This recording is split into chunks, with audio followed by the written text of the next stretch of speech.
The promise of fusion energy took a major step forward on September 5th, when a startup company affiliated with MIT solved what many see as the chief technological hurdle to harnessing the technology for the production of electricity.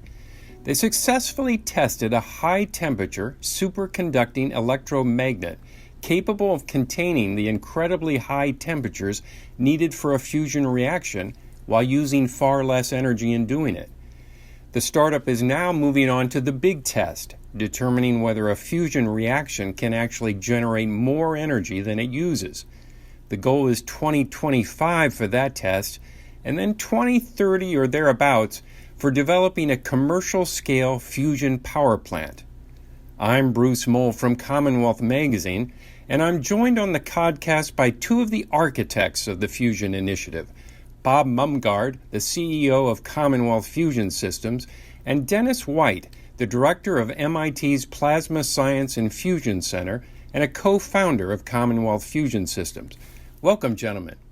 Thanks for having us. Great to be here. Let's start with you, Professor White. Keeping our audience in mind, explain in simple terms what you achieved on September 5th. Right. So what we achieved was bringing to bear a key new technology, a disruptive technology about being able to deliver fusion science and fusion energy at a scale and at a pace that no one considered possible before. And to put that quantitatively, we have shrunk the size of fusion devices that can obtain the necessary conditions, which you had just mentioned, by well over factors of 10.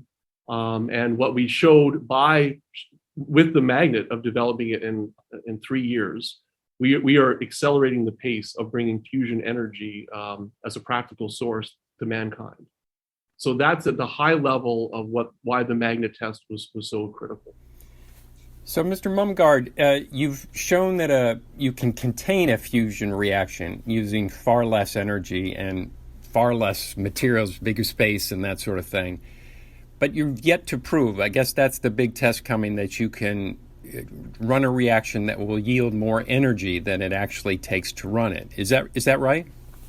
Yeah, the way to think about this is that people have studied fusion for a long time and have been quite successful at advancing the science. And we can show that we can use magnets to create the conditions that are necessary for fusion and get pretty close. But no one has yet made more power out from a fusion machine than it took to heat it up. And that's been a big goal for the world for a long time. And the barriers to doing that have often been things like, well, you have to build a very, very big machine to do that. And this magnet, by being so high magnetic field, means that we can build a much smaller machine to do that. We haven't done that yet, but that's the next step. And that's the machine that we're starting to build right now in Massachusetts. And at your press conference, when you announced these results, you seemed to think that this was the big breakthrough, however, that the science and what you need to move to this next step is out there. You haven't done it yet, but it exists, and you know what to do. Is that fair to say? That's correct. And the premise that we built this on, as you said, the architecture of this was that we took an approach of containing this artificial star, which was very, very well understood from a scientific point of view. And in fact, it demonstrated almost all the necessary scientific conditions for getting to the goal that Dr. Mumgard had spoken of, which was about getting to net energy. Our approach said, what we need is a disruptive new technology about the strength of the magnetic field, this new magnet technology, that then when coupled with this known science would put us on a fast track to fusion energy. One way to think about it is similar to like computers. Computers existed before the transistor or before the microchip, but they were big, they were complex, they were the realm that only the big universities and labs could ever use. And that really made them not as useful and not as impactful as they could be. They couldn't reach their full potential. But when someone invented the transistor, that enabling technology meant that suddenly computers could go much faster. They could do other new things. They could get much more powerful and become smaller. too. And that's very similar to what we've done with this magnets. In this analogy, fusion energy has been studied for a long time. We know what the rules are that govern it, but we haven't yet put it in the hands of being useful. And what the transistor equivalent here is this magnet. So, Professor, did I read somewhere that the idea for this magnet was sort of conceived in one of your classes? That's correct. So, in fact, Bob Mumgard was a student in that class. So what we had considered was, I was personally frustrated with the lack of progress in fusion. Because as was just stated, we knew a lot of the science, but it seemed to be like getting further into the future rather than getting closer. So one of the things that we did was, well, let's look outside of our little bubble. Let's see what's happening outside in the world. Let's look at some new technologies which are coming along, and lo and behold, outside of fusion was developed this new technology. We didn't develop the underlying technology of the new superconductor, but I think once I brought this to the class, we started talking through it. We quickly realized it was really going to change the nature of how we could build electromagnets, and therefore that was going to change how we could bring this to bear on fusion devices, and that was really what came to fruition a few weeks ago with the test.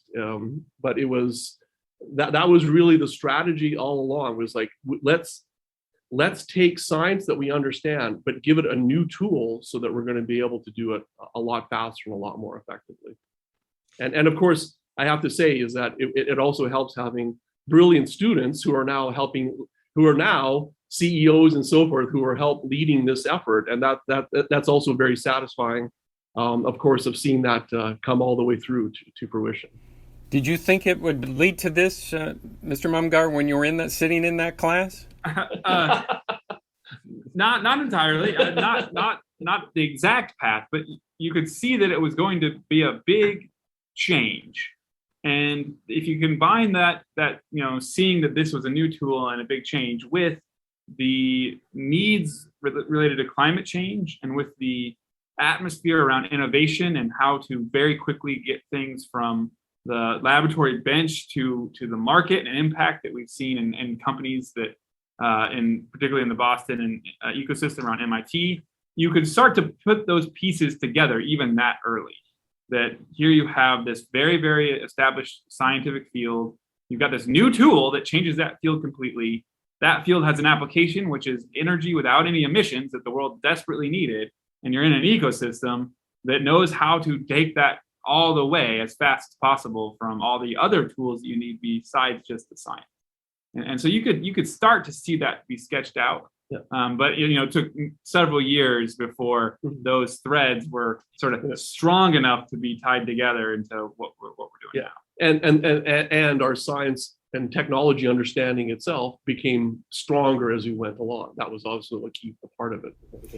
So I've been a reporter for a long time and written a lot of what I think are big stories. But as you guys were talking at your press conference, I began to think, wow, the potential here, if you're able to follow through as you hope to do, is enormous. And you guys were talking about changing the planet in some ways and affecting climate change. And I'm not used to writing stories that sort of have leads about, affecting climate change and blah, blah, blah. And given that, I was sort of, when I wrote my story, I sort of looked the next day and I was sort of wondering, is it going to be everywhere? Are you going to read about this everywhere? And I didn't see it everywhere. And were you disappointed with that? Or is there a skepticism about fusion that just prevails? No, I think it's actually properly measured. So this is a big step, and this is a key step, but it's a pretty esoteric step and a pretty esoteric thing, right? Like a magnet and a fusion, and no one can be blamed for not understanding that right away. But if you zoom out and you look at the long-term consequences of that, they are profound for the people that are really close to the technology. And so we had a big reaction from the people that follow energy technologies and the people that follow fusion and are in fusion. And I think that trend is also a trend that is broadly across technologies. That the beginnings of the change are not apparent to everybody. I mean, actually, it's like people talk about the Wright brothers and the Wright flyer. Well, actually, like they were flying for actually months before people believed that it was true. And there's this great story of people on the train watching them fly around their farm. And it's like, this wasn't the front page on the front page of the headline.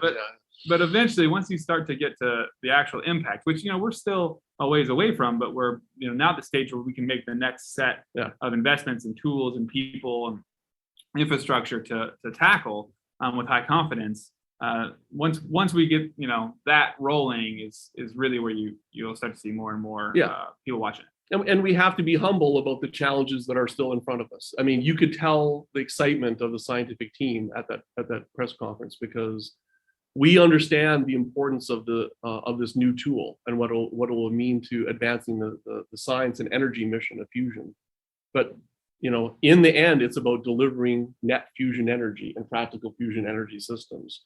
That is where that's where the rubber will meet the road on this. And we are committed to using this new tool to getting there. So this is in many ways the beginning of the journey, but an obviously important critical first step in doing that.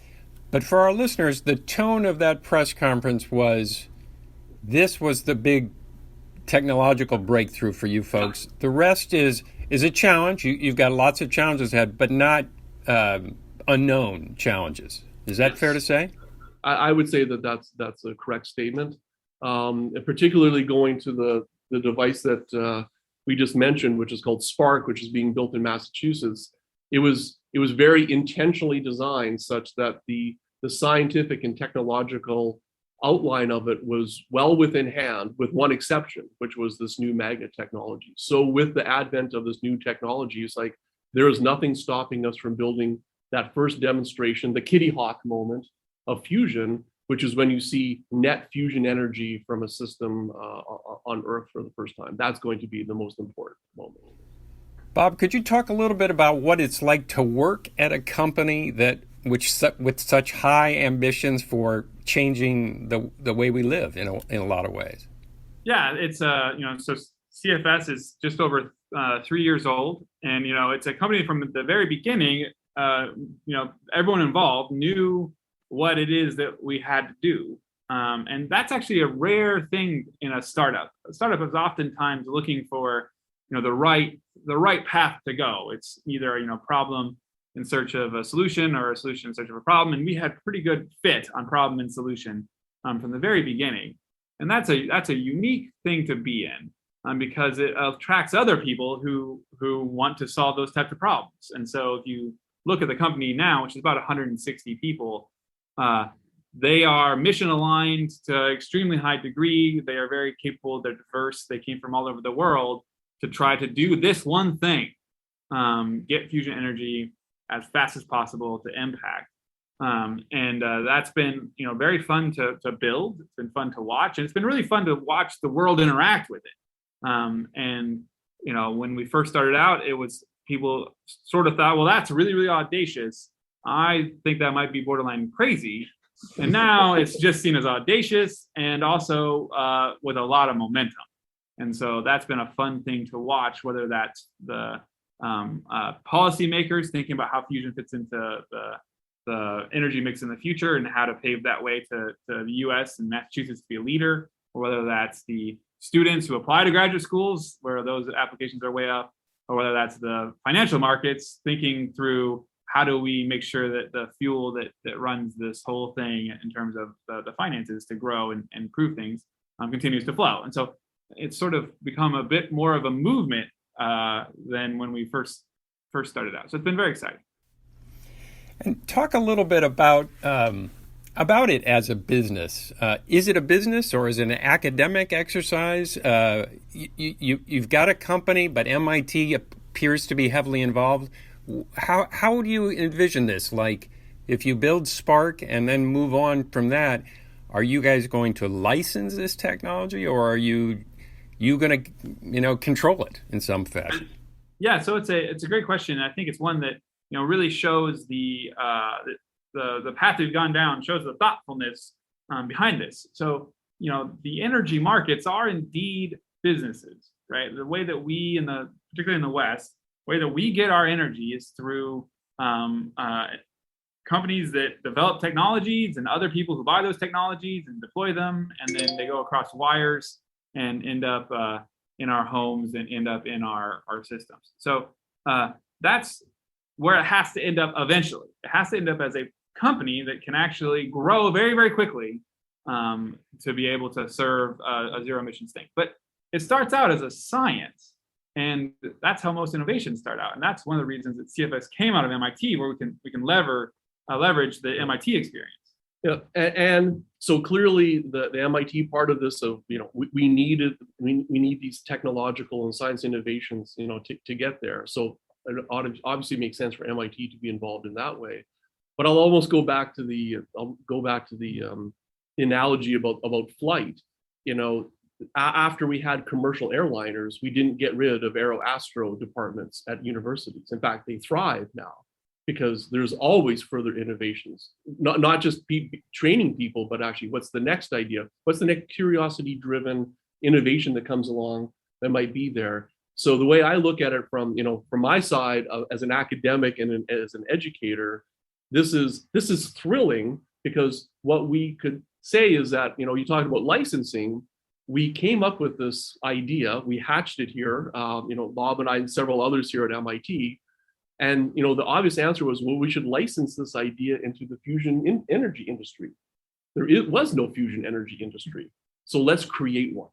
And let's create one together, very intently understanding that you're going to need more than just a company. You're going to need even more than just a single university. You're going to have to build an entire ecosystem which actually delivers this new energy source. But we're at the core of it, and we're very excited about that. And then in the long term, the types of people that you're going to need to have involved, even in building something like the magnet or building something like Spark, you want to have people involved who are commercially focused on how to go quickly and how to refine it to its essence of something that can be cost competitive, that can be sustainable, can be manufactured, those types of skill sets. And of course, those, that's not the skill set that a university has, but that's the skill set that companies have.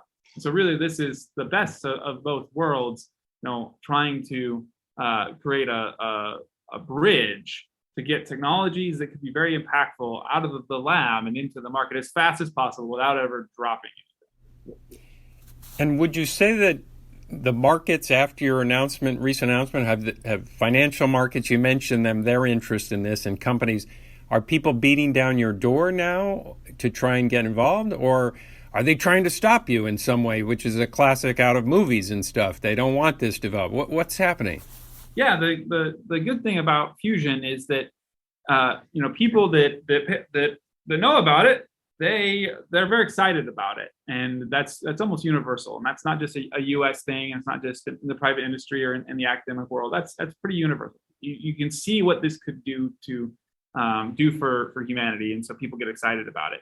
And so I think more and more people are becoming believers, and it's not just from the work that we do here. It's actually, many people don't know this, but there's actually like somewhere around 30 fusion companies. And there's several $1 billion of capital now invested in those companies, similar to, say, the companies that were part of early stage geothermal and other energy sources.